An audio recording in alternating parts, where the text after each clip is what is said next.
The wind howled like a starving beast across the Carpathian valley. Snow churned in great white spirals, erasing the world beyond a few paces. Mara Vexley tightened the threadbare shawl around her shoulders and pushed through the drifts toward the woodshed. Every creak of the old cabin behind her sounded like a warning. "Stay with the fire," she'd told her children. But she could still hear little Bram calling her name, his voice muffled by the storm. Halfway to the shed, she stopped. Someone lay in the snow by the tree line. A dark shape, too still to be an animal, too large to be a deer. Mara's first thought was of the wolves. The valley's packs had grown bold since the last hard winter, but as she edged closer, she saw a man, sprawled on his back, his black coat torn open and soaked with something darker than melted snow. Blood. Her breath caught. He was terribly pale, lips nearly blue, but when she knelt beside him, she felt a faint pulse beneath skin colder than the ice around them. "Sir?" Her voice trembled. "Can you hear me?" His eyelids flickered. For an instant she saw the glint of something unnatural. Amber. Almost luminous. A gust of wind keened through the trees, and he whispered a single word. So low she thought the storm had spoken it. "Help." Every instinct told her to run, but the sound of her children's laughter from the cabin cut through the blizzard, and with it came a memory of her husband's last words before the fever took him. "Do not harden your heart, Mara." She dragged the stranger through the snow, muscles burning, until the cabin door slammed behind them and the storm was a muffled roar. The children gasped. "Mama, who is he?" "I don't know," Mara said, lowering the body beside the hearth. "But we owe him a chance to live." The man's head lolled toward the firelight. For a heartbeat his eyes opened fully amber, glowing faintly like molten gold, and a shadow passed across the room though nothing moved. Bram whimpered. Lila clutched her mother's arm. Mara whispered to herself. Almost a prayer. "What have I brought into my home?" The stranger's lips curved, just enough to show a flash of teeth too sharp to be human. The cabin smelled of wet pine and iron. Outside, the blizzard clawed at the shutters. But inside, the only sound was the crackle of fire and the stranger's slow, rasping breaths. Mara knelt beside him with a basin of water. His coat was ruined, black wool shredded, the lining slick with blood that refused to freeze. She pressed a cloth to the wound across his ribs. The cut was deep, but something about it looked wrong. The flesh around it seemed to knit itself together even as she worked.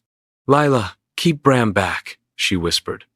Her daughter obeyed, though her wide eyes never left the stranger. Bram clutched the hem of her dress, trembling. The man stirred.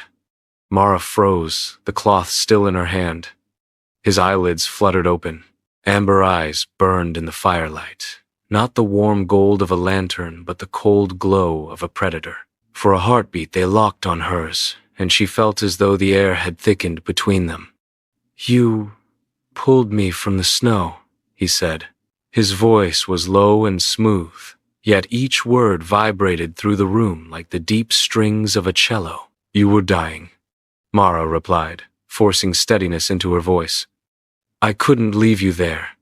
A faint smile curved his pale lips. "Mercy costs." The wind moaned against the cabin walls. Lila whimpered. Mara tightened her grip on the cloth. "What's your name?" The stranger's eyes flicked to the children and back to her. "Names have power, but you may call me Jonas." "Jonas?" she repeated, as if testing the sound. "Rest. You need to heal." He gave a small, unsettling laugh. "Healing is never the problem." The fire guttered, though no draft entered. Shadows lengthened across the room, curling like smoke. Jonas closed his eyes again, but the faint rise and fall of his chest carried a rhythm older than any heartbeat.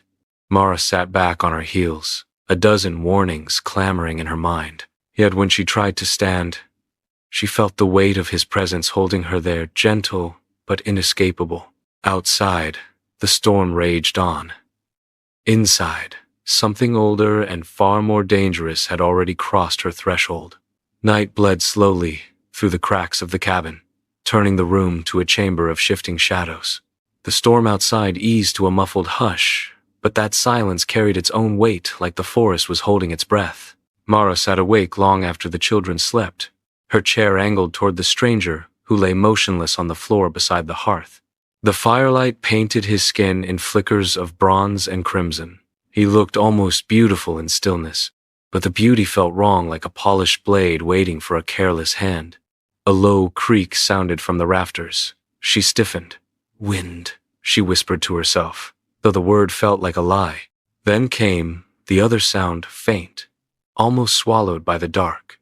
A whisper.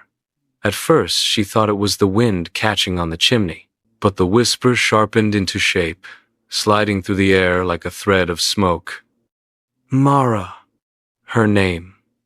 Soft, deliberate. She turned sharply toward Jonas. His eyes were closed, breath shallow. But the whisper came again, from nowhere and everywhere. Mercy costs. Her pulse hammered. She grabbed the iron poker from beside the fire and stepped closer. "Wake up," she demanded, voice trembling. "If you're—" Jonas's eyes snapped open. Amber light flared like molten metal. "Put that down," he said, the words vibrating the floorboards. The poker rattled in her grip. "You said my name." His gaze softened, though the fire behind it never dimmed. "I spoke nothing." "Then who?" Her throat tightened. A sudden thud shook the door. Mara spun toward the sound. A shadow slid across the thin crack beneath the threshold, something tall, moving on all fours. The children stirred in their sleep. Bram whimpered. Jonas sat up, movements too fluid, too quiet. "They've followed my scent," he murmured. "Wolves, but not the kind you know." Another heavy blow struck the door, splintering wood. A deep, guttural growl rolled through the cabin like distant thunder. Mara's breath caught. "What are you?" she whispered. Jonas rose to his full height, the firelight catching the faint gleam of sharp teeth.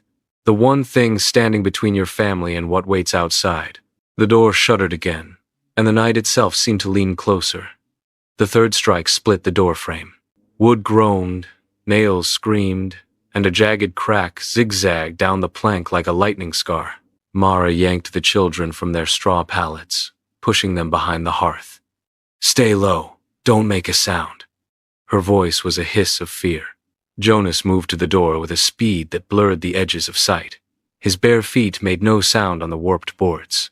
When he laid a palm against the wood, the pounding ceased as if the creatures outside had felt his touch. The silence was worse. Bram whimpered. The baby began to cry, a thin wail slicing the air. From the dark beyond the threshold came a low, wet sniffing, like a predator savoring the scent of prey. Then a voice, deep and layered, more growl than speech. "Blood. Ours." Jonas's shoulders stiffened. "Lichen spawn," he said, almost to himself. Mara clutched the poker. "Wolves don't speak." "These aren't wolves," Jonas replied. He turned, and for the first time she saw the veins in his neck throb with a faint crimson light. "They serve the same curse I carry." The door exploded inward. A shape ducked through the splinters, huge, hunched, its hide slick with moonlight. Eyes burned like dying coals in a face too long for any beast. Behind it, more shadows surged, filling the doorway with the stench of iron and rot. Jonas bared his teeth. The air in the cabin dropped to winter's edge. "Take one more step," he said, voice low, "and you'll never howl again." The largest creature lunged. Jonas moved first. He struck with a speed beyond human, a blur of muscle and black coat. Claws met claws in a shriek of metal on bone. Sparks leapt. The cabin quaked. Mara dragged the children farther into the corner, heart pounding so hard she thought it would burst. Through the smoke of shattered wood she glimpsed Jonas's face, a flash of fangs, eyes blazing like molten amber. The lichen reeled back, howling a note that rattled the rafters. Another beast leapt in. Jonas spun, a whirlwind of dark power, and the thing crashed into the stone hearth with a crack like breaking ice. Blood, thick, black, and steaming, splattered across the floor. The remaining creatures hesitated. Jonas turned slowly, his chest heaving, his silhouette wreathed in firelight and shadow. "Tell your master," he growled. "This family is under my protection." The beasts shrank into the night, melting into the snow with a chorus of fading snarls. Silence returned, broken only by the hiss of the dying fire and the ragged breath of the children. Jonas wiped a smear of black blood from his jaw and faced Mara. His eyes still glowed.